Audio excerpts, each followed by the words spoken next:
एक बार फिर से विक्रमादित्य वेताल को पेड़ से नीचे उतारते हैं और फिर उसे लेकर योगी के पास चल देते हैं। वेताल विक्रमादित्य को फिर से एक कहानी सुनाता है। एक नगर में गरीब कवि हरिभट्ट रहता था। वह एक दिन राजा सत्यदेव की सभा में जाकर कविता सुनाता है, जिसे सुनकर राजा बहुत प्रसन्न होते हैं और राजकुमारी प्रियवंदा कवि से प्रेम करने लगती है। और फिर इसके बाद राजकुमारी हरिभट्ट को खत भेजने लगती है। हरिभट्ट के मन में भी लालच आने लगता है कि उसकी शादी राजकुमारी से होगी तो वो राजमहल में रह सकेगा। हरिभट्ट राजकुमारी के सारे खत संभाल कर रखने लगा। इन दोनों में प्रेम गहरा होता जा रहा था। एक दिन राजा सत्यदेव के पास उनका शत्रु धर्मदेव आता है और शत्रुता खत्म करने के लिए अपने बेटे इंद्रजीत के लिए प्रियवंदा का हाथ मांगता है। राजा सत्यदेव प्रजा के हित को देखकर राजा धर्मदेव से मित्रता स्वीकार कर लेते हैं और शादी के लिए हाँ कर देते हैं। यह समाचार सुनकर राजकुमारी अपने पिता के पास आती है और उनसे कहती है कि वो किसी और से प्रेम करती है। उन्होंने उनसे बिना पूछे उनका रिश्ता क्यों तय कर दिया। राजा उसे समझाता है कि बेटी, मैंने अपनी प्रजा के बारे में पहले सोचा और अपनी बेटी के हित के बारे में बाद में। इसलिए राजा अपनी बेटी से विनती करता है कि वो अपने प्रेम का बलिदान प्रजा के लिए दे दे। राजकुमारी अपने पिता की बात मान लेती है और कवि हरिभट्ट से मिलने के लिए अपनी दासी को भेजती है। रात्रि में दोनों मंदिर में मिलने के लिए आते हैं। उसी नगर में एक चोर भी था जिसका नाम था कालिया। उसकी राज्य में बहुत दहशत थी। राजा भी उससे बहुत परेशान हो चुका था। वह चोर उस दिन उसी मंदिर में बैठा था जब राजकुमारी और कवि मिलने वाले थे। राजकुमारी को आते देखकर चोर मंदिर में छिप जाता है। राजकुमारी हरिभट्ट को सारी बात बताती है कि उसे अपना प्रेम त्यागना होगा, क्योंकि उसका रिश्ता उसके पिता ने राजकुमार इंद्रजीत के साथ तय कर दिया है और यदि वह रिश्ता टूटा तो दोनों राज्यों में घमासान युद्ध हो सकता है, जिसका परिणाम बहुत बुरा होगा।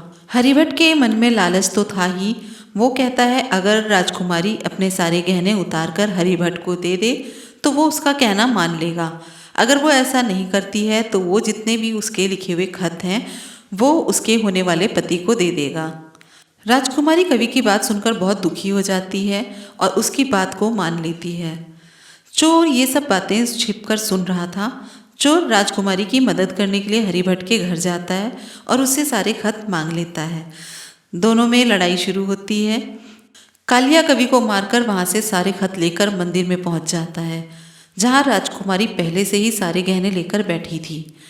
कालिया चोर राजकुमारी को बताता है कि वो चोर है, तो राजकुमारी डर जाती है। कालिया चोर उन्हें कहता है कि आप डरे नहीं, वो यहाँ चोर ही नहीं बल्कि प्रजा बनकर आया है और हरिभट्ट से सारे खत लेकर उन्हें देने आया है।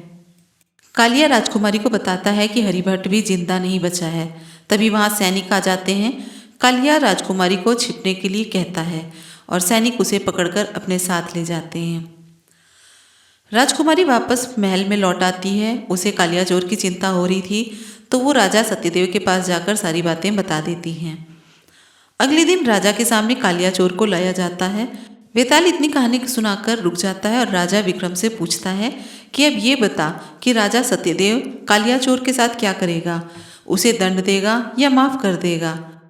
कुछ सोचकर विक्रम जवाब देता है कि राजा अपने कर्तव्य को पूरा करने के लिए चोर को मृत्यु दंड देगा, क्योंकि उसे अपनी बेटी से पहले प्रजा की सोचनी है और चोर ने बहुत से कत्ल और चोरियां की थी जो माफ़ करने योग्य नहीं थी और उसकी बेटी की इज्जत बचाने के लिए वो उसे माफ़ नहीं कर सकता था।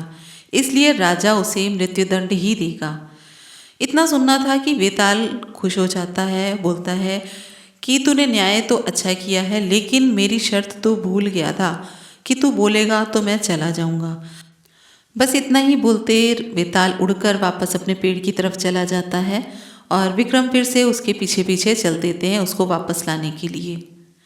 वीडियो अच्छी लगी हो तो प्लीज़ लाइक कमेंट शेयर करें और चैनल को सब्सक्राइब करें। एक नई कहानी लेकर फिर से हाजिर होंगे। तब तक के लिए नमस्कार।